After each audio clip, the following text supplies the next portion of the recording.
Dalam nama Bapa dan Putra dan Roh Kudus. Amin. Tuhan beserta kita, sekarang dan selama-lamanya. Inilah Injil suci menurut Markus. Dimuliakanlah Tuhan. Markus bab 12 ayat 18 sampai 27. Datanglah kepada Yesus beberapa orang Saduki yang berpendapat bahwa tidak ada kebangkitan. Mereka bertanya kepadanya, "Guru, Musa menuliskan perintah ini untuk kita.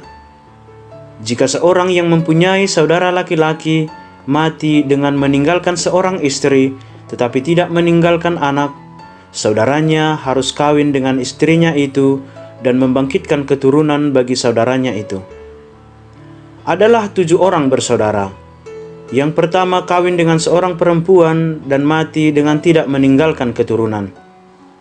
Lalu yang kedua juga mengawini dia dan mati dengan tidak meninggalkan keturunan. Demikian juga dengan yang ketiga. Dan begitulah seterusnya, ketujuhnya tidak meninggalkan keturunan. Dan akhirnya sesudah mereka semua, perempuan itu pun mati. Pada hari kebangkitan, bila mana mereka bangkit, siapakah yang menjadi suami perempuan itu? Sebab ketujuhnya telah beristrikan dia."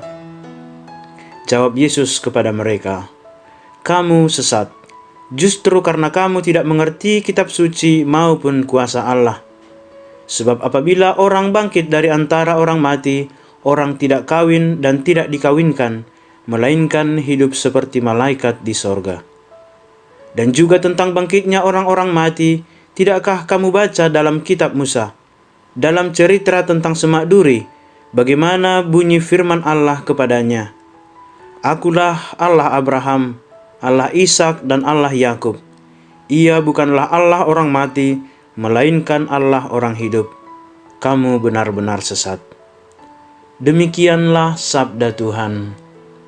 Terpujilah Kristus. Memahami sabda Allah.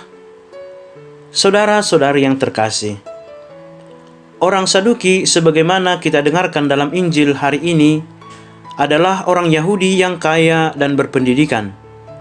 Jumlah mereka memang sedikit, tetapi pengaruh mereka besar hingga banyak yang menduduki posisi penting dalam kepemimpinan bangsa mereka. Orang Saduki hanya percaya pada pengajaran Perjanjian Lama. Mereka tidak mengikuti tradisi yang dianut oleh orang-orang Farisi.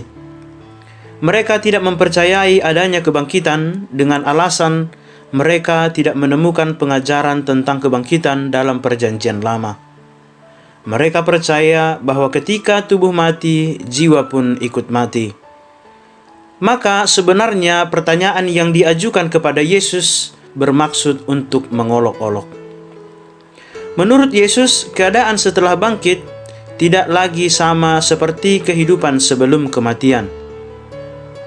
Sebab keadaan setelah kebangkitan lebih tertuju kepada persekutuan bersama-sama dengan Allah dan tidak lagi terikat dengan hal-hal duniawi. Itulah yang dimaksudkan Yesus dengan ungkapan hidup seperti malaikat di surga. Yesus juga secara langsung mengambil contoh dari kitab Musa, kitab yang sangat dihargai oleh orang-orang Saduki itu, untuk lebih memperjelas pernyataannya. Allah bukanlah Allah orang mati, melainkan Allah orang hidup. Dengan berbuat demikian, Yesus menunjukkan bahwa sebenarnya orang-orang Saduki itu tidak benar-benar mengerti isi kitab suci yang sangat mereka hargai. Saudara-saudari yang terkasih, kita meyakini bahwa roh akan tetap hidup meskipun tubuh sudah mati. Roh akan mendapat tubuh baru, yaitu tubuh kebangkitan atau tubuh yang kekal.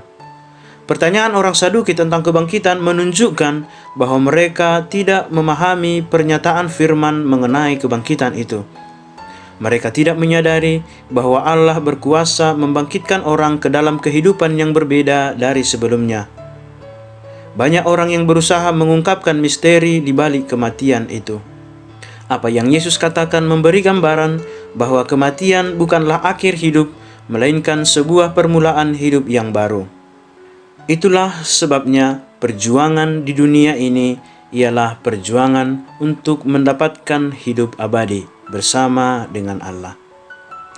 Ya Tuhan Yesus, bantulah kami untuk mengenal dan memahami sabda-Mu. Amin.